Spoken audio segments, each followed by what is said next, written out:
Hi viewers, I'm here again. So you see I'm using my uniform because I came from Abu Dhabi.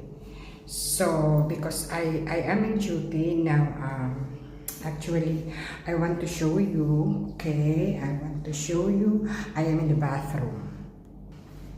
See, this is the bathroom. So I was now in one and only hotel in Dubai.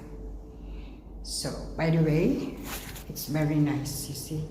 It's very nice bathroom. And I see something. It's a very good smell. So, we will make just pan. We will put here, you know, to make perfume so that I smell good. Okay? Thank you so much, viewers. Thank you very much. DIY perfume. Thank you so much for watching. To all my viewers, thank you so much.